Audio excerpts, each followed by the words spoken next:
پشکنینی خۆی مەمەک چییە؟ پشکنینێکە کە خانمان خۆیان لە ماڵەوە ئەنجامی دەدەن دوای تەواوبوونی سووڕی مانگانە لە ماوەی 3 بۆ 5 ڕۆژی دوای سووڕەکەدا. لە چ تەمەنێکەوە پێویستە خانمان ئەنجامی بدەن؟ هەموو خانمێکی 20 ساڵ لە تەمەنی 20 ساڵیەوە دەبێت ئەنجامی بدات بە درێژایی ژیانی، تەنانەت لەو کاتانی کە دووگیانن یاخود شیر دەدەن، یاخود ئەگەر خانمەکە لە سووڕی مانگانەش وەستا بێتەوە. ئەم پشکنینە چۆن ئەنجام دەدرێت؟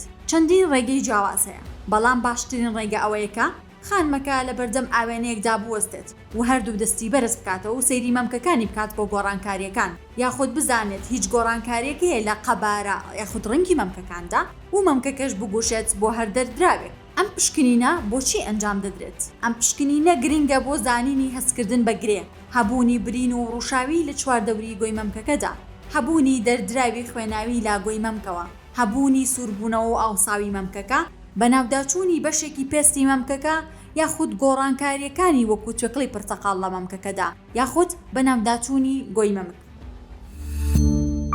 سمارت وەرچەرخانە.